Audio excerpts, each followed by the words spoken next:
Good morning, good morning, good morning, my fellow beauty and barber professionals. Good morning.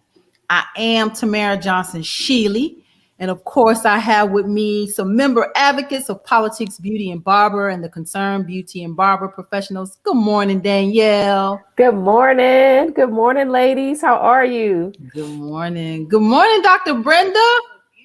Good morning. I'm so glad to be here. We're Yes, back yes. live again. We're live again, y'all. We have been MIA, missing in action. Where have we been? I think 2020 did something and it kind of threw us off our rockers. What do you think about that?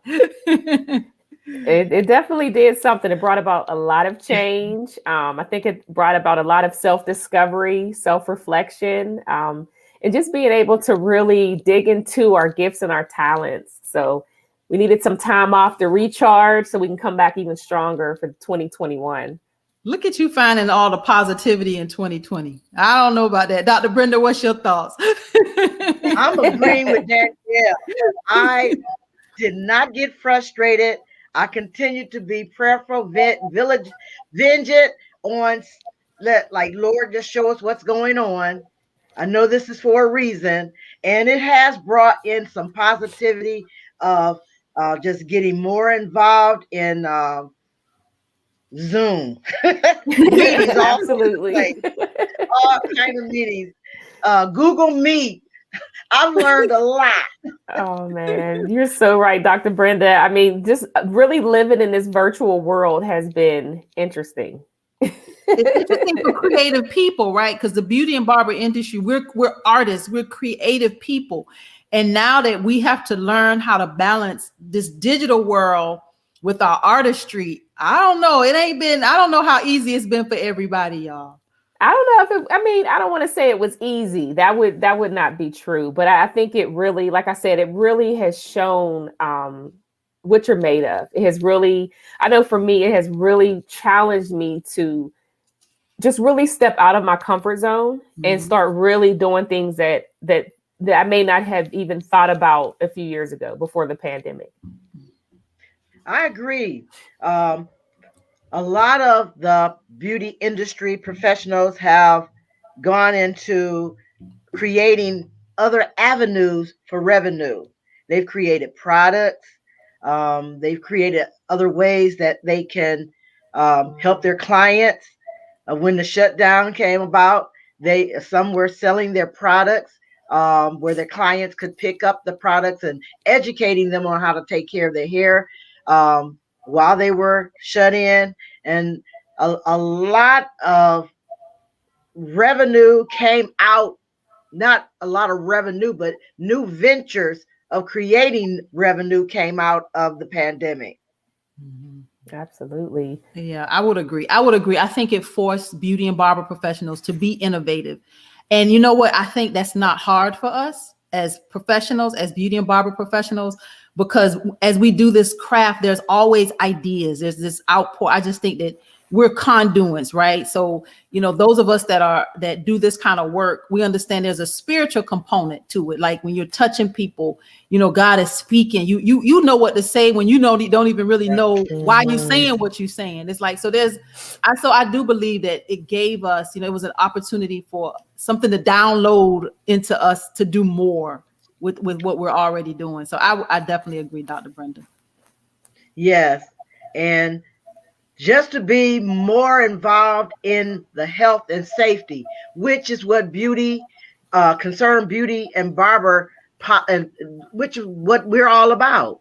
We're about making sure the industry is in health, sanitation. Some of the legislation that you're going to talk about, it involves that. So we're already, and I say that we should have been essential because we are. We're all involved in that because we have to renew our license, and it involves us already doing health and safety measures. Sometimes when the clients look at what we do and what we don't do, they see. And now with having to do it and them looking and being more aware, then they're going to be proud of barbers and cosmetologists that were already doing the cleaning and the sanitation. They were already doing it. And so it's not even the times when you would do sanitation behind a client because you have to wipe out the chair, you don't feel bad about it that client would think, oh, why is she doing that? What? I don't have the cooties. You know, you don't feel bad about it now because they're expecting it. They're expecting that you clean up, that you wipe down, because they're going to sit in that chair. And if they see that you're doing it, then they know that you did it before they arrive. Absolutely. I think the clients really, like you said, just have that appreciation for coming into a clean and sanitized, salon, because, unfortunately, it was taken for granted, or it was even, they felt offensive. Like, well, why are you, I don't have cooties, but now everybody has cooties, so we have to clean up. Yeah. It's like, hey, I have to clean up your cooties and my cooties and the next person after you. So I think they really, found that appreciation for it. Absolutely. Absolutely. Yeah. Yeah, I believe you're right. They're expecting us now to go above and beyond. They expect to be, they expect it, and that's a good thing, because I believe that raises our professional value. Like that is what says we are truly professionals. When we were deemed non-essential, that really hurt. That hurt, because I'm like, that's the first thing that we're taught, without formal training. Those of us who've gone through beauty schools, nail schools, when we go have this formal training, that's number one. We're trained in health and safety and sanitation and infection control. This is the foundation of our industry. So when it was, to me, it was like a slap in the face. So I'm very appreciative. I'm here in the state of Georgia. And a lot of people are like, y'all state has been so slack or relaxed with closing during this COVID season. But I was glad that the industry here in Georgia and in some of our other states were able to remain open. They were able to work, because I always felt like we could do it. I always felt like we could do it. You did. Yes. You were rooting from the beginning. I think, some of us, it was just so overwhelming, just that initial shock of something new that was changing lives drastically and almost like immediately. But like you said, once you really take a moment to think about it, it's like, wait a minute, I'm trained for this. We work with people that have infectious diseases every single day. You don't know what client may have, a terminal illness or, a infectious disease, so to speak. So we're constantly putting ourselves at risk, and we are trained. And I think if nothing else, it has really made professionals even step up their standards as far as cleaning and disinfecting and sanitation. Clients are noticing. Yes. Clients are definitely noticing. We've had comments when people come in, they're like, wow, it's just so clean in here. You guys always kept it clean. But I think, like I said before, there's just that appreciation that when they come into our space, we want them to feel safe. Yes. She says, I felt that way as well, doing as you were taught. Yep. Thank you, Linda. Absolutely, Linda. Yes. Because and I think we've taken a lot of that education for granted. There's this mindset that's come about that I don't need to go to cosmetology school. I don't need a license. And, it's unfortunate because there's so much more that you learn behind the scenes. It may not everyone doesn't love school. I get it. School's not always everyone's favorite, but I still believe it's necessary to understand just the hair chemistry, structure, the clean and sanitation. Like that was something that was driven into our minds when I was in school. I mean, it was so bad. I even used a certain type of cleaning product, certain type of alcohol, so you could even smell that my stuff was fresh, because my instructors were just so intense when it came to cleaning up. Yeah, that's good. That's right, Danielle, because uneducated, you don't know about infectious diseases, and not knowing how to look for things and knowing about how to take care of a client, even like with not shampooing properly, all different things can come up with infectious disease and the control of that. So it's contagious. Infectious Absolutely. diseases are contagious. Mhm. Absolutely. So And we have you to be learn that. careful. Learn that in beauty school or barber school. Yeah. Yeah, well, let's dive in a little bit. I guess we can start out. We've been, for those of you that don't know who we are, of course, we are Politics, Beauty, and Barber. We are the Concerned Beauty and Barber Professionals. We are a two-in-one organization, two-in-one, where we address the need for higher continuing education standards. A lot of us, when we graduate, we don't go back for continual education. And this is a season where, particularly now, we can't afford not to have continual education. We got to keep up. This world has evolved into something very different and very different very quickly.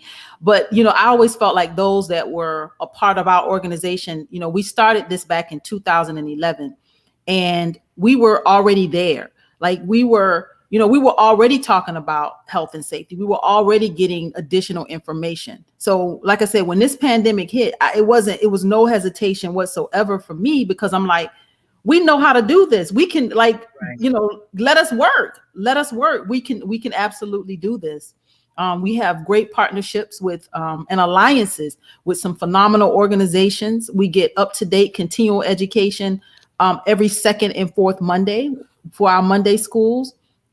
We have an alliance with OSHA and Georgia Tech, where we're talking directly to these people that have this information, that have the access and the resources that we need as beauty and barber professionals. So we're not, like I said, when COVID hit, we were more than ready. I'm actually going to share the screen, which will kind of might help us a little bit here.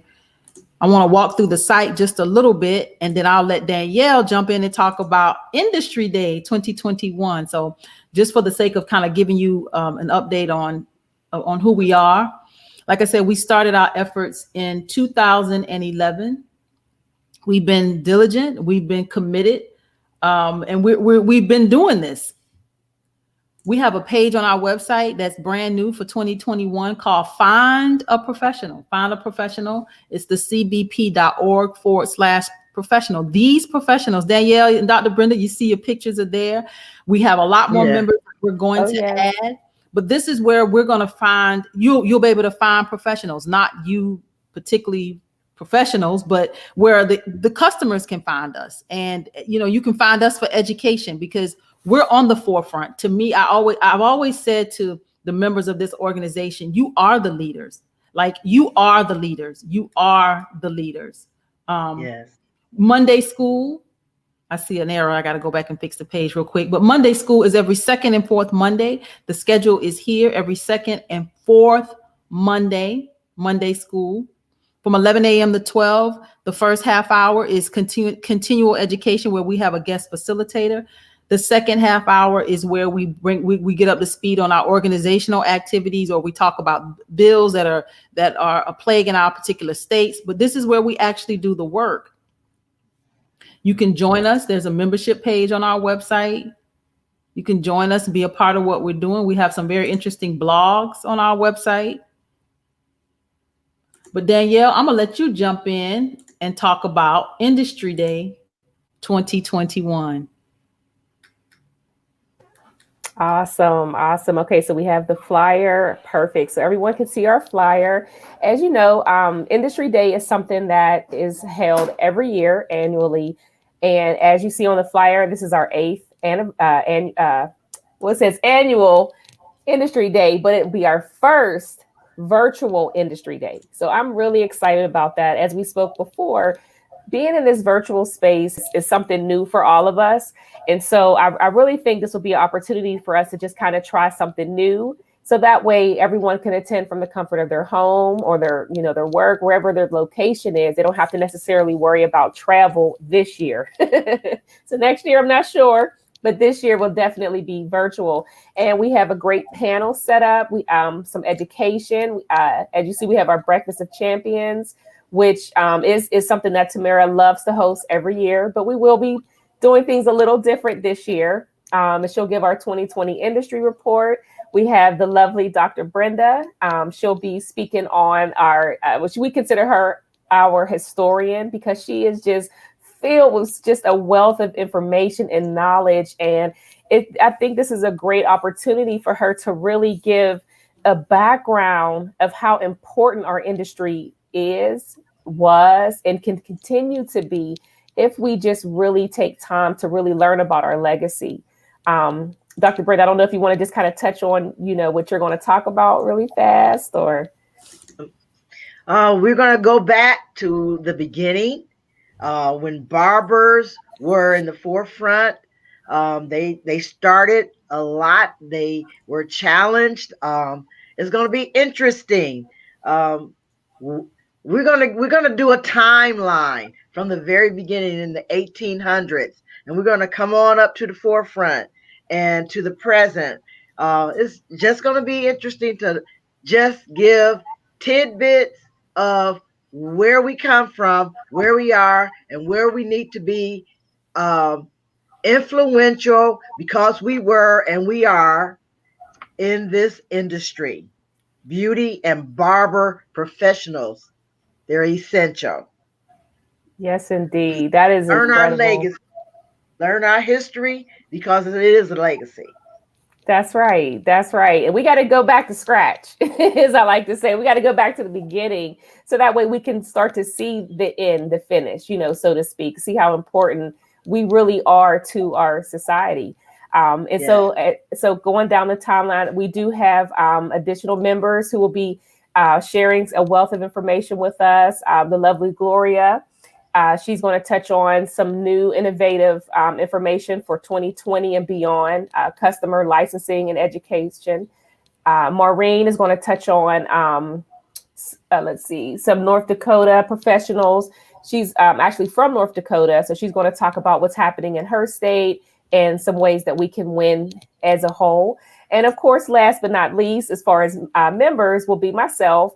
I thought this would be a great opportunity to really touch on business. I believe a lot of the industry has kind of gotten away from the business aspect of it, and to help, the future professionals and even our customers understand that this is not a hobby. This is, not for a lot of us. This is our bread and butter. This is our business. We have worked very hard for the things that we do have. And so it's really sad to see where the industry is heading. So I think if we can just kind of really help other professionals to understand that once you obtain your license, that you are a professional, you are, licensed by your state to actually conduct a business. And I just really want to bring that business aspect back to the industry and help others that may feel like they're sucking in certain areas, or they just can't really figure it out. So it just gives some simple tips and tricks to really help take you to the next level. And lastly, we have our lovely Dr. Crystal. So she's going to be our keynote speaker. And she also has a wealth of information as far as the science.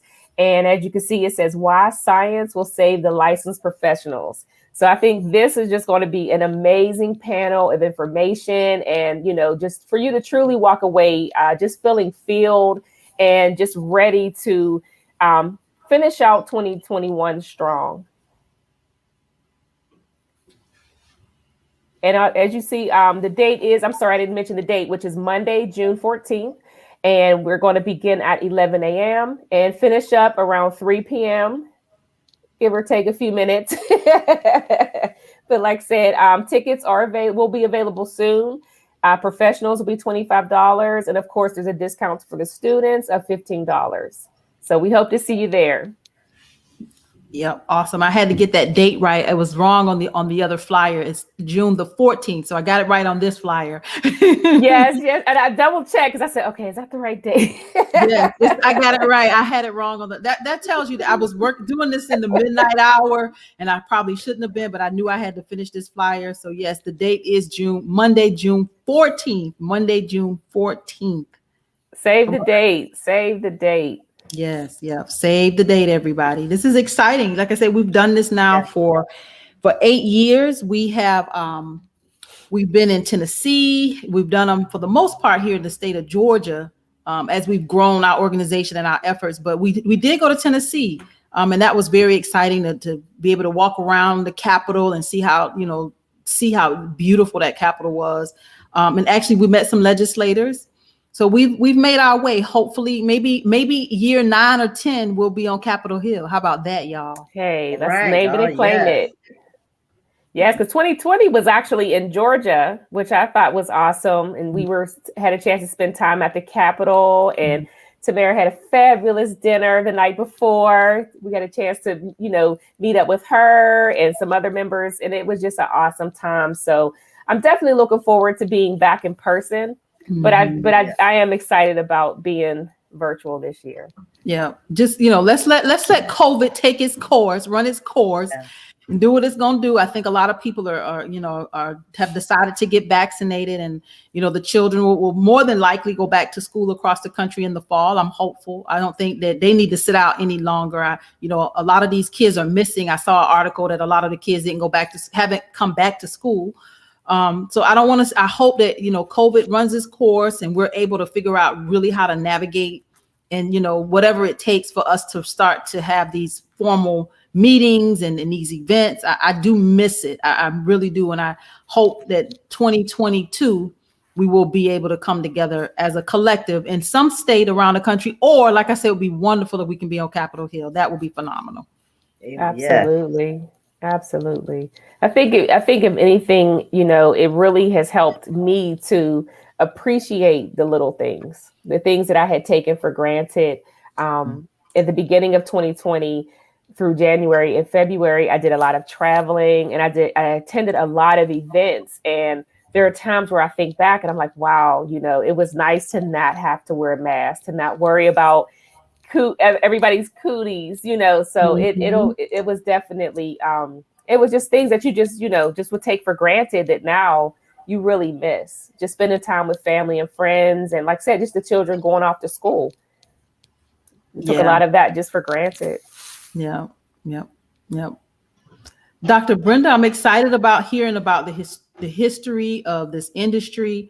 We just read Tiffany Gill's book over the Christmas holidays, Beauty Shop Politics. And I learned a lot, just to see how much the civil rights movement, how much the beauty and barber industry played into the civil rights movement was. Yes. I didn't know any of that at all, Dr. Brenda. Yeah, it's exciting. Even to know that in Tiffany Gill's book, that one of the other organizations that I belong to is the National Beauty Cultures League. It is mentioned in her book because we were a part of the civil rights. We were a part of coming together with influential people that spoke out and spoke up and fought for legislative justice in our industry. So just learning about that, and it's exciting that we are still doing that today. We are still doing a fight. Yes. Civil rights and our legislation involves our industry. It's a lot. A lot has come to pass in this time of the pandemic and civil rights all over again. It's a lot. So I'm gonna address a question that's in the chat. She says, "Good afternoon. How much to join the organization for a professional? And have you ladies ever thought about a union for our industry?" I'll answer the second part first. Union is a word that I think that needs to be reserved. And if you look at the history of unions, it's the labor movement, and we're not necessarily laborers. We're not 1099 we're not W-2 people. we're more independent with our structuring of our businesses. Having a union is part of. It's a different structure. We are an organization because we are professionals. Professionals organize, and we have organizations, and we work through our professional organizations. So that is why we are more structured to, like an organization versus a union. She says, and it still can play even today, we touch so many folks as an industry. Yeah, we do touch so many folks as an industry. To join our organization, we've made it very affordable in this COVID season. We have a monthly membership of $16.33. So I know sometimes it's hard. Our annual membership is $196, and sometimes it's hard to come up with that initial 100 and some odd dollars, but maybe at $16.33 it could be feasible. So we've structured our organization in such a way that this is not hard. We don't meet where we're taking too much of your time. We're every second and fourth Mondays, 11 to 12. I might email you more than you like, but you don't, I send you information, and you can work on it as you are able to work on it. Our goal has always been to have 8 professionals in every state. And that's 2 cosmetologists, 2 estheticians, 2 nail techs, and 2 barbers.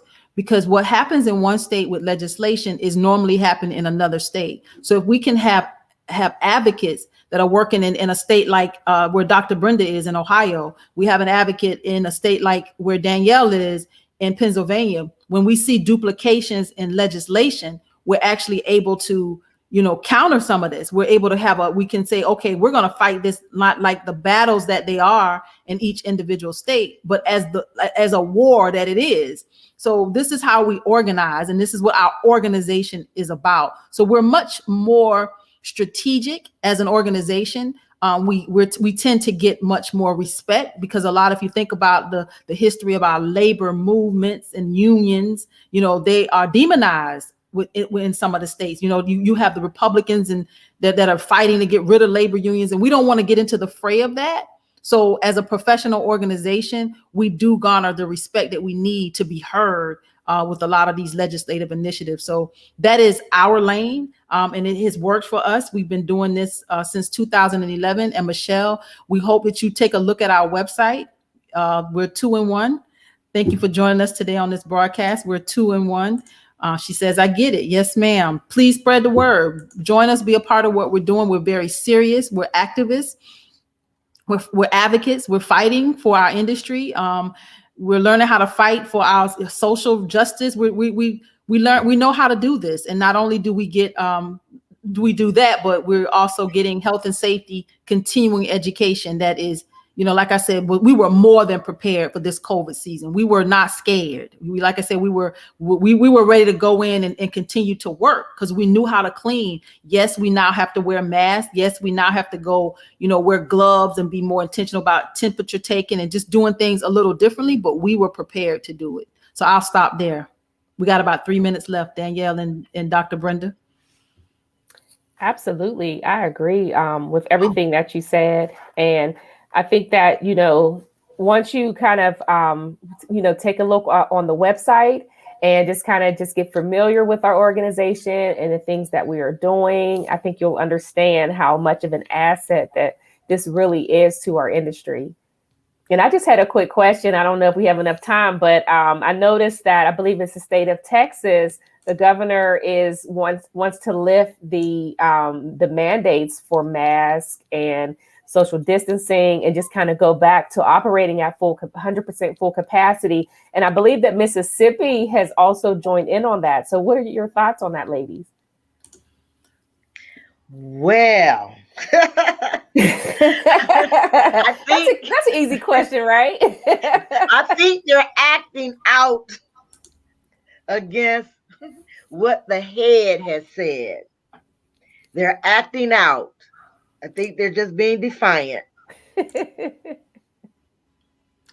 Yeah, I think that I think we have to be mindful that this is it is a highly contagious virus, and I think we as professionals have to continue to do what we know how to do to keep ourselves and keep our clients safe. And whatever the state says or doesn't say, it's not, that's no concern of ours. Our job as beauty and barber professionals is to keep ourselves and our clients safe.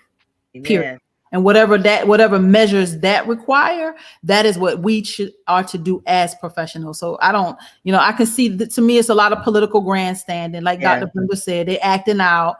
So let them, continue to fight. It's politics. It's politics. Exactly. We're going to be professionals. Yeah. We are. Each one, reach one, teach one. That's our Mhm. job. We're going to Mhm. do what we're supposed to do to be safe. Exactly. Exactly. Well, we are at the half hour. I want to thank you, Dr. Brenda and Danielle. I guess we probably should talk about how often we do this. I know we said every second and fourth Monday, but I don't know. I think we got to get back into a better rhythm.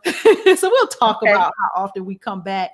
But I'm excited that we are bringing a beauty and barber industry update. Just know, professionals, that I just checked our radar and we have over 300 bills.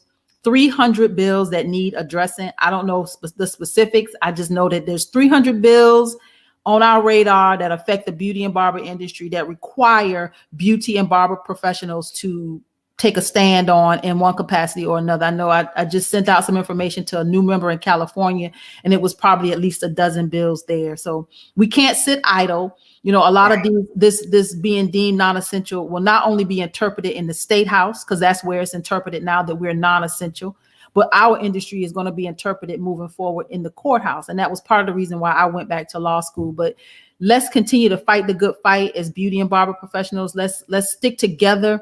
This license is all we have. This is all we have. Those of us that are standing behind the chair, that are sitting behind the table, that are providing these services, this license is your livelihood and your lifeline. So we have to protect it so that it can protect us, so we can take care of ourselves and take care of our families and our clients. So let's continue to fight. Join us. If you haven't gone to the website, please do. politicsbeautybarber.org, politicsbeautybarber.org. Join us and be a part of what we're doing. Ladies. Join us. Absolutely. Come join us. Yes. All right. You guys have a wonderful week. Thank you. And we'll see you soon. Thank you guys. Have a great week. Thanks, You're guys. welcome. Have a great week. Have a blessed day and a blessed week. Amen. Amen.